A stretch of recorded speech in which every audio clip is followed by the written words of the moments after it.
잠자는 왕자의 귀환 김평일, 북한 권력의 새로운 변수인가. 1970년대 젊은 청년의 모습.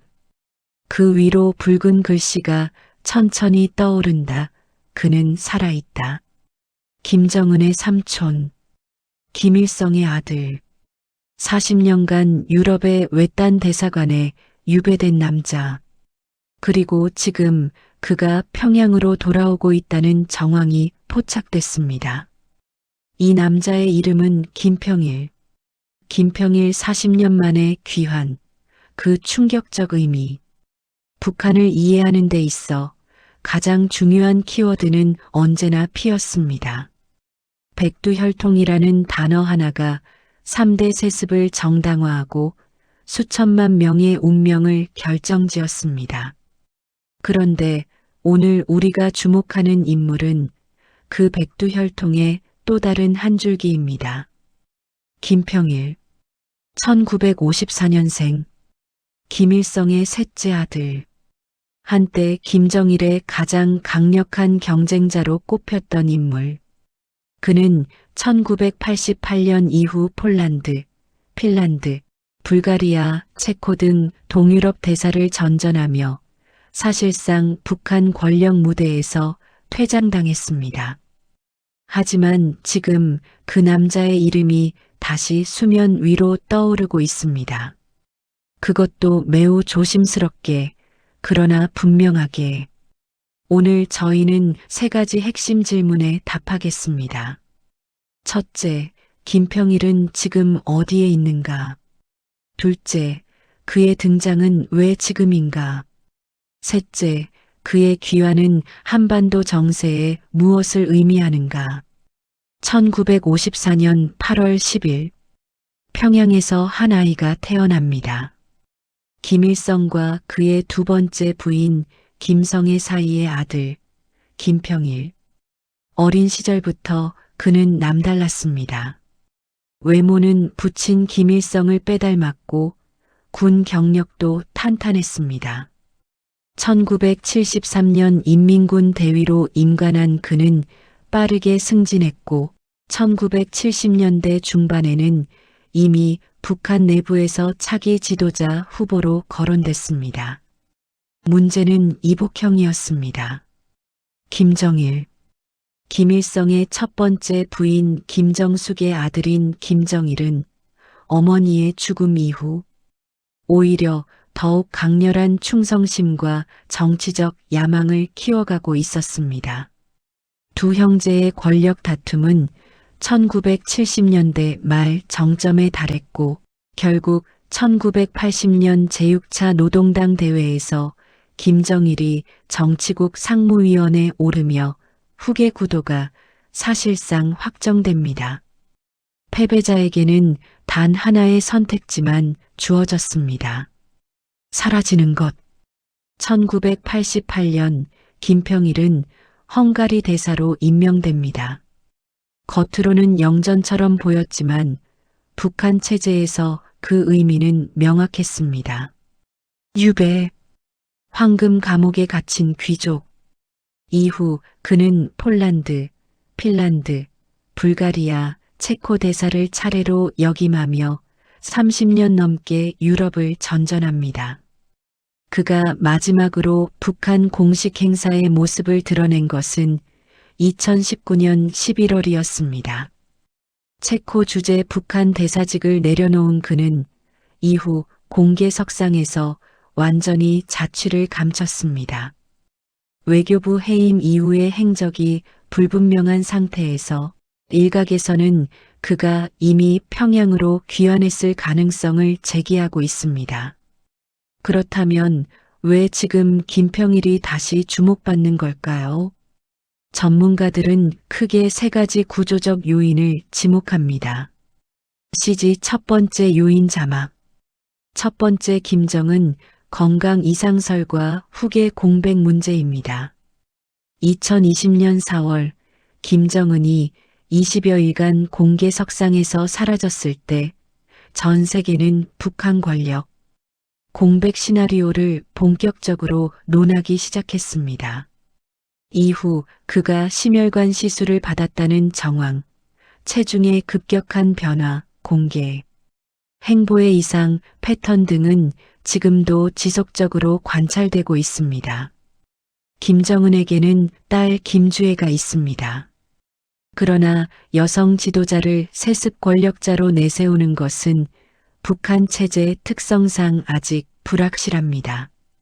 만약 김정은에게 유고 상황이 발생한다면 백두 혈통 내의 성인 남성 후보로는 사실상 김평일이 가장 선순위에 있다는 분석이 나옵니다. 두 번째, 김여정의 권력 강화와 내부 긴장입니다. 김정은의 여동생 김여정은 지금 북한에서 사실상 2인자 이상의 역할을 수행하고 있습니다. 그러나 그녀의 권력 집중은 당내 일부 강경파와의 마찰을 빚고 있다는 정보도 흘러나옵니다. 권력 내부에서 균형추가 필요해질 때 외부에 있는 백두혈통 구성원은 언제든지 카드가 될 수 있습니다. 세 번째, 국제 정세 변화와 북한의 외교적 필요입니다. 북한은 현재 심각한 경제난과 고립 속에서도 핵미사일 고도화를 지속하고 있습니다. 동시에 러시아와의 군사 협력을 통해 새로운 외교 노선을 개척 중입니다.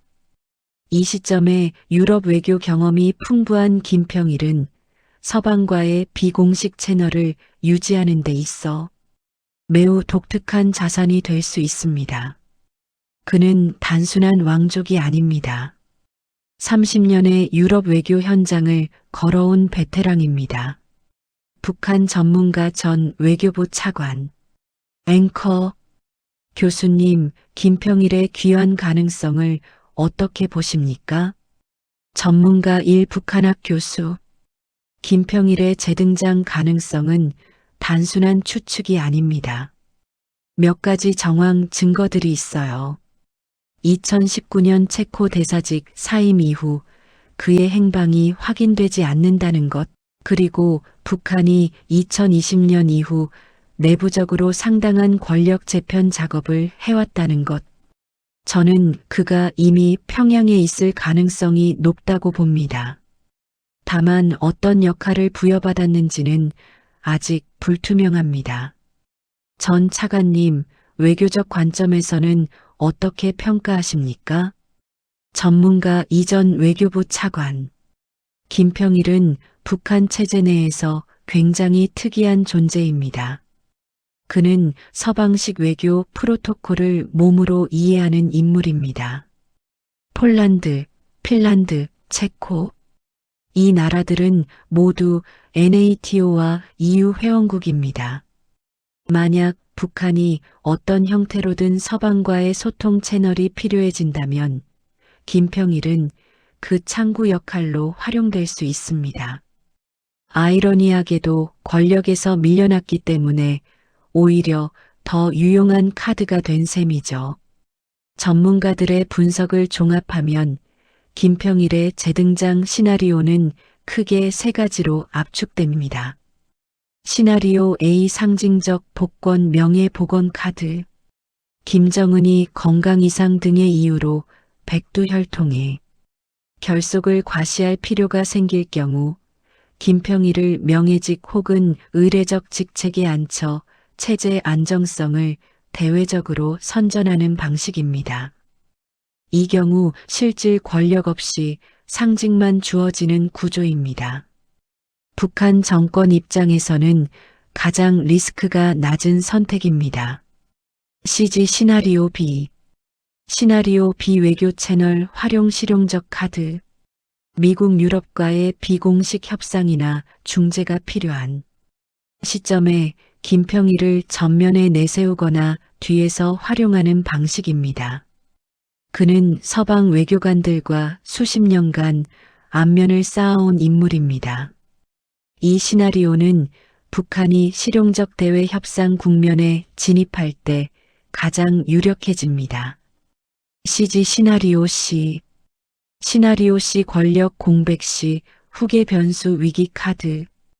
가장 충격적이지만 배제할 수 없는 시나리오입니다.